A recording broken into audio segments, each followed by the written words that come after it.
안녕하세요. 이호진입니다. 오늘은 우리가 제약회사에서 많이 사용하는 리스크 어널리시스에 대해서 알아보는 시간을 가져보겠습니다. 위험도 분석은 왜, 그리고 언제부터 시작되었을까요?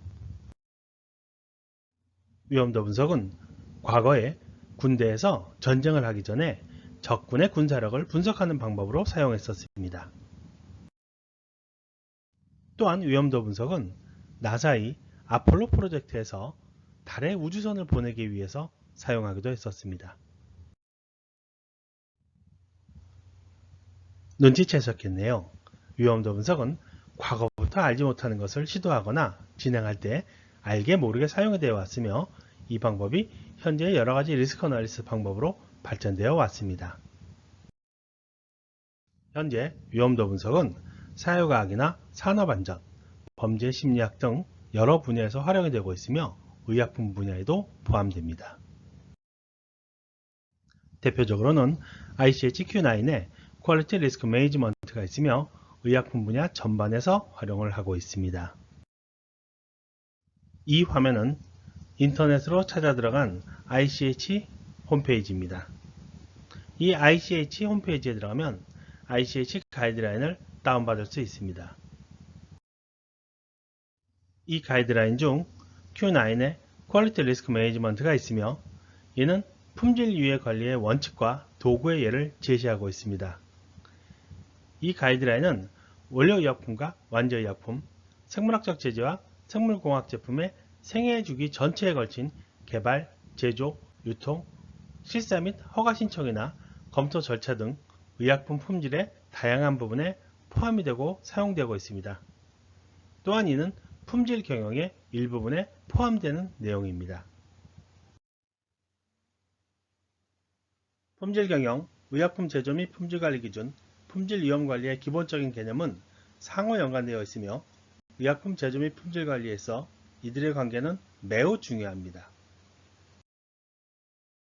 즉, 리스크 매니지먼트는 내재되어 있는 위험을 분석, 평가, 관리하는 경영자의 정책, 절차, 행동의 체계적인 양식을 말합니다. 이는 위험평가가 선행되어야 합니다. 여기서 위험평가란 리스크 어세스먼트라고도 하고 리스크 어널리시스라고도 말하고 있습니다. 이 리스크 어널리시스의 진행 절차는 리스크를 파악하고 분석하고 평가하고 관리하고 모니터링하는 순서로 진행을 합니다. 의약품 리스크 어널리시스의 기본 원칙입니다. 우선 품질 위해의 평가는 과학적 지식을 기반으로 해야 하며 궁극적으로 환자의 보호와 연계가 되어야 합니다. 그리고 품질 위해 관리 절차의 활동, 형식, 문서 수준은 위해 수준에 비례해야 합니다. 다음은 품질 위해 관리를 위한 품질 위해 관리 모델 흐름도입니다. 품질 위해 관리 활동은 여러 부서의 관련자들이 수행을 하고, 팀을 구성할 때는 품질 위해 관리 절차를 잘 알고 있는 사람과 각 해당 분야의 전문가를 포함시켜야 합니다. 품질 위해 관리 책임자는 품질 위해 관리 SOP를 구축하고 조정을 책임지며 적절한 자원을 확보해야 됩니다. 여기서 리스크 커뮤니케이션은 의사결정자와 다른 사람 사이의 리스크 관리에 대한 정보의 공유를 의미하며 문서화를 해야 됩니다. 우선 품질 리스크 관리 공정이 시작이 되면 처음에는 위해 평가를 진행을 합니다.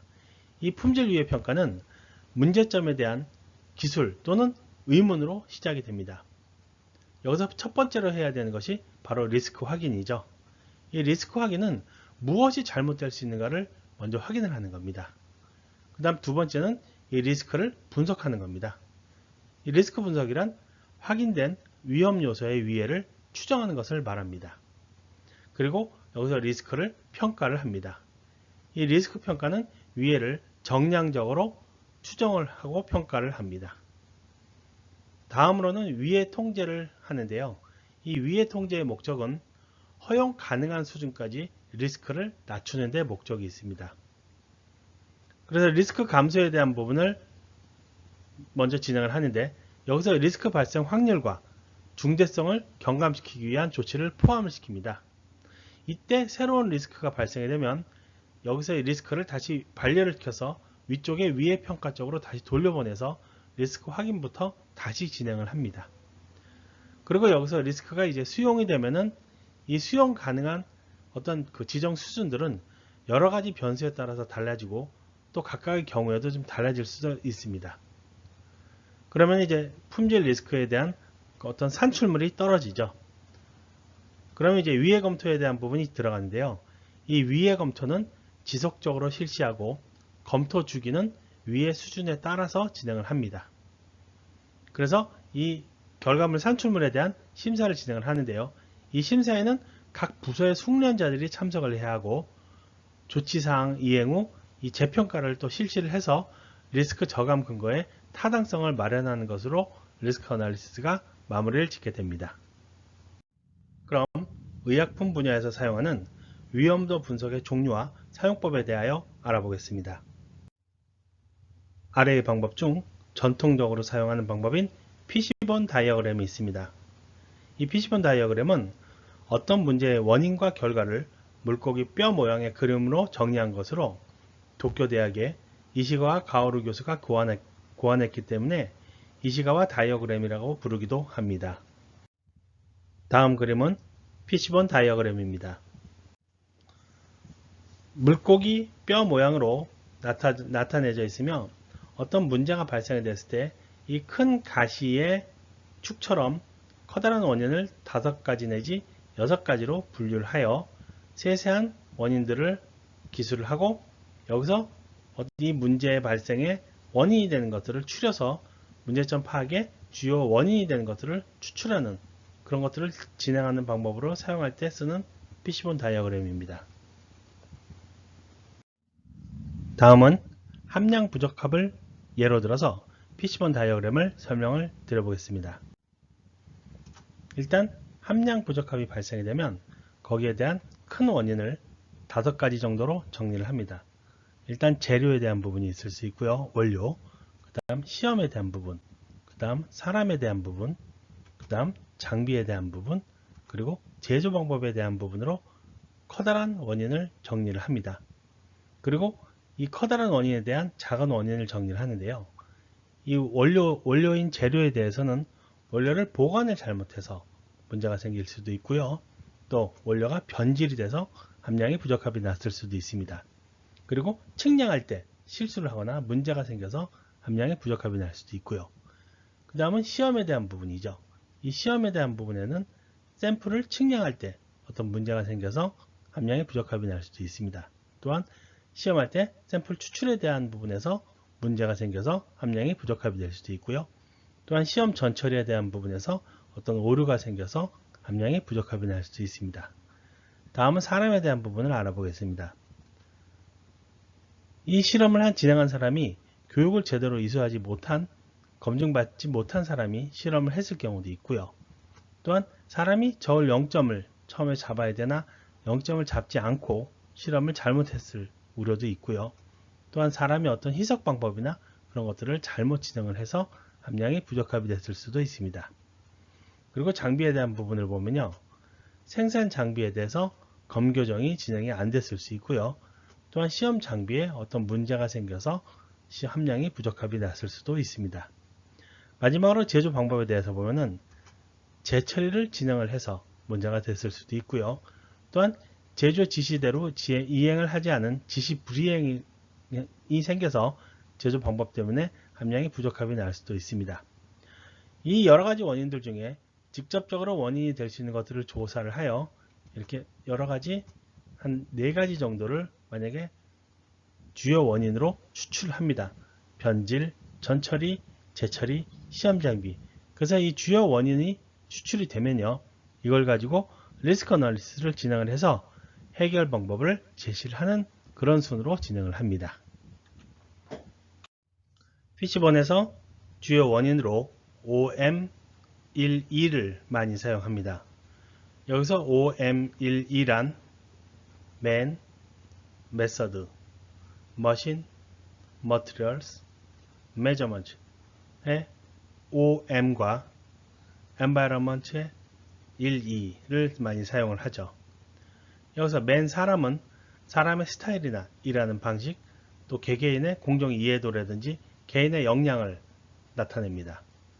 그리고 두 번째 메서드는 업무 수행 방법이나 열 처리라든지 표면 처리라든지 어떤 공정 배치 아니면 작업 방법 또는 표준화에 관련된 것들을 기술할 때 사용합니다. 또한 세 번째 머신 기계는 설비 성능의 차이나 기계의 노화 등 아니면 검교정이라든지 이런 기계와 관련된 요인을 기술할 때 사용을 하고요. 그 다음 materials 재료는 사용되는 원료의 성분, 소재, 품질 등에 대하여 기술할 때 사용합니다. 그리고 measurement 측정에 대해서는 측정 도구의 정밀성이나 아니면 계측 장비 아니면 시험에 관련된 어떤 오류에 대한 부분을 기술할 때 사용을 합니다. 또는 environment 환경은 업무 환경이라든지 법률 등 프로세스 환경과 관련된 원인을 기술할 때 사용을 합니다. 위의 관리 도구에는 여러 가지가 있으나 ICHQ9에서는 다음 방법을 제시하고 있습니다. Fault Tree Analysis, FTA라고 합니다. Hazard Operability Analysis, HAZOP라고 하죠. Hazard Analysis and Critical Control Point, HACCP로 식품 쪽에서 많이 사용을 하고 있죠. Preliminary Hazard Analysis, PHA라고 합니다. Failure Mode Effect Analysis, FMEA라고 하고 가장 많이 사용을 하고 있죠. 또 FMEA가 업그레이드된 Fault Mode Effect Critically Analysis, FMECA라고 합니다. 이것은 FMEA가 업그레이드된 방법인데 심각성까지 분석을 하는 방법입니다. 또한 Quality Function Deployment, QFD를 제안을 하고 있습니다. 여기서 HACCP와 FMEA에 대해서 알아보겠습니다.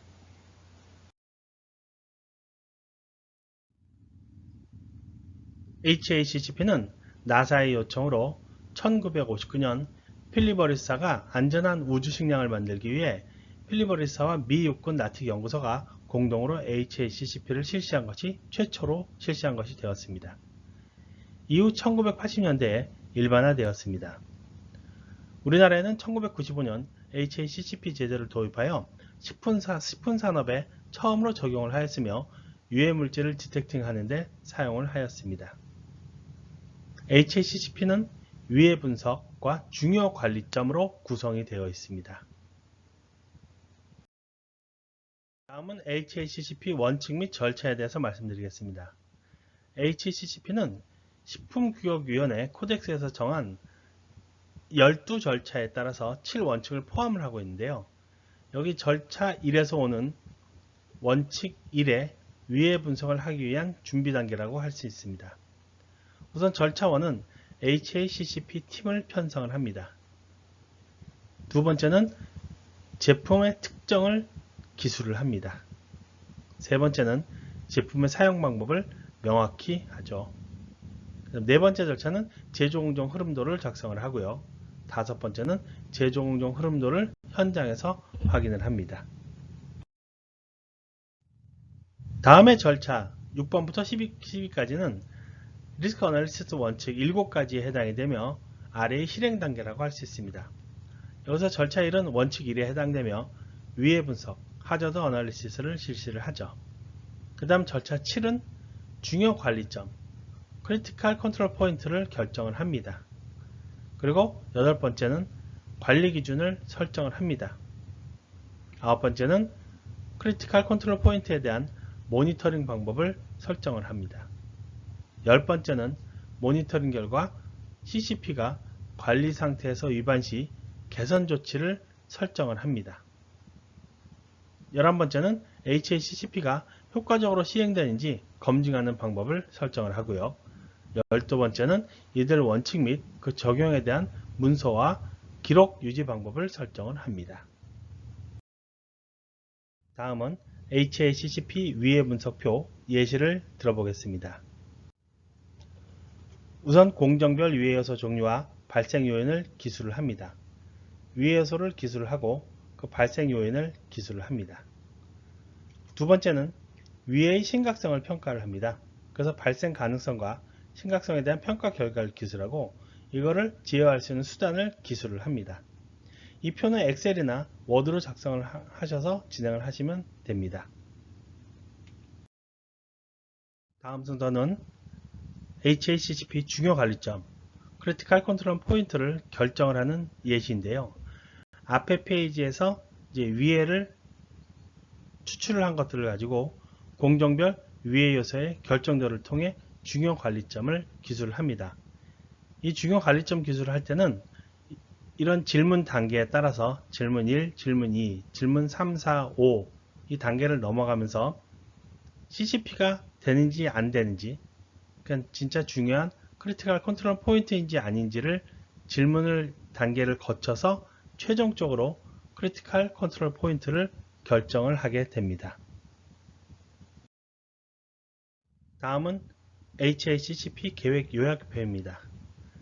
앞 페이지에서 추출된 크리티컬 컨트롤 파라미터에 대해서 일단 컨트롤 리밋, 관리 기준을 결정을 합니다. 다음 크리티컬 컨트롤 파라미터에 대한 모니터링 방법을 설정을 합니다. 그리고 모니터링 결과 크리티컬 컨트롤 포인트가 관리 상태의 위반 시 어떤 개선 조치, 코렉티브 액션이죠. 코렉티브 액션을 설정을 합니다.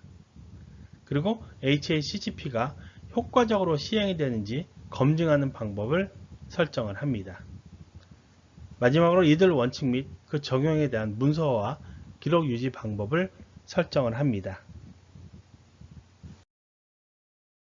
다음은 Failure Mode Effective Analysis FMEA에 대한 설명입니다. FMEA 유래는 1949년 미국 국방부에서 고안한 군사업무 추진 방법에서 처음으로 유래가 되었습니다. 1960년대 미국의 아폴로 프로젝트 우주산업에 처음으로 사용이 되었고요. 1974년 미 해군에 의해 미사일 개발 시 FMEA를 사용하기도 했었습니다. 또한 1970년대 말 미국의 자동차 산업에 적용이 되기 시작되었습니다. 다음은 FMEA를 진행하는 8단계 방법입니다. 1단계는 FMEA 팀 구성을 합니다. 2단계는 프로세스 검토 및 도식화 작업을 진행하고요. 3단계는 잠재적인 고장 유형 및 영향을 확인을 합니다. 브레인스토밍이 이때 진행을 같이 하게 되죠. 4단계는 고장 유형의 우선순위를 정합니다. 5단계는 근본 원인을 확인하고요. 6단계에서는 프로그램을 재설계를 합니다. 그리고 7단계에서는 새로운 프로세스 분석을 하거나 검토를 하고요. 8단계에는 재설계한 프로세스를 실행하거나 모니터링을 진행을 합니다. 다음은 FMEA 실행 양식에 대한 설명입니다. 실행 이전의 표 양식을 먼저 보시겠습니다. 항목이나 기능에 대한 잠재 위험 요인을 기술을 합니다. 그리고 여기서 이 잠재 위험 요인이 실패할 효과를 기술을 하죠. 그리고 이것에 대한 심각성이나 실패할 잠재적 원인, 그리고 이상 발생, 그리고 현재 관리 기법, 그리고 실패율, 이거를 표시를 하죠. 그래서 이제 RPN을 표시를 하는데요. 이 RPN은 Risk Priority Number로서 위험 우선순위인데요. 이 위험 우선순위는 심각성과 이상 발생, 실패율을 곱해서 표시를 숫자로 합니다. 그래서 이 심각성과 이상 발생, 실패율을 1부터 10까지의 값 중 설정을 하게 되어 있습니다. 그래서 최소 1부터 10까지 기술을 하게 되어 있고요. 이 RPN은 그래서 이 세 가지를 곱하게 되면 최소 1부터 1000까지 표시가 되게 되어 있습니다. 그래서 이 위험 우선순위를 FMEA를 진행을 해서 실행 이후에 얼만큼 감소가 되는지를 보는 게 어떻게 보면 FMEA의 주 기능인데요. 이 RPN에 따른 권장 조치 사항을 기술을 하고요. 이행 부서와 완료 예정일을 기술을 합니다. 그리고 취해진 조치를 기술하고 시행한 이후에 조치를 어떤 카파를 통해서 개선을 완료한 이후에 심각성과 이상 발생, 실패율을 또한 수치로 기술을 해서 이 세 가지를 곱해서 리칼큘레이트, 재계산된 RPN을 계산을 합니다. 그래서 최초 RPN이 개선을 한 이후에 나중에 재계산된 RPN이 얼마가 돼서 얼마가 감소했는지 나타내는 리스크 관리법이라고 할 수 있습니다. 리스크 어널리시스는 리스크 매니지먼트 중 리스크를 분석하는 방법으로 여러 가지 방법이 있으며 분석 시 어느 방법을 설정할 것인가 뚜렷한 목표의식에 맞는 것을 설정하여 사용하는 것이 중요합니다.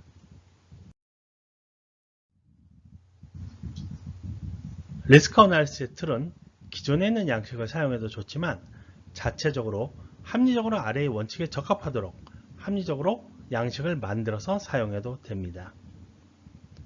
리스크 어널리시스는 각 분야의 전문가가 참석하지 않으면 절대로 안 됩니다. 왜냐하면 심각성이나 여러 분석을 진행할 경우에 전문가가 아니면 개선 방향이 엉뚱한 방향으로 흘러갈 수도 있습니다. 리스크 어널리시스는 결정된 위해 요소에 대한 카파, 코렉티브 액션, 프리벤티브 액션, 시정 예방 조치죠. 이 시정 예방 조치를 진행한 후 재평가를 꼭 진행해야 하며 이 감소된 리스크를 확인하는 것이 그리고 또 이걸 문서화하는 것이 필수 전제 조건입니다. 이것은 제가 만들어 본 리스크 어널리시스 양식의 툴입니다. 여러분들이 이걸 보고 사용을 하셔도 좋고 아니면 더 나은 방법을 만들어서 사용을 하셔도 됩니다. 일단 분석 예시표를 한번 보겠습니다. 어떤 공정 순서나 항목별로 구성 요소를 기술을 하고요. 발생 가능성에 있는 실패 항목에 대한 기술을 합니다.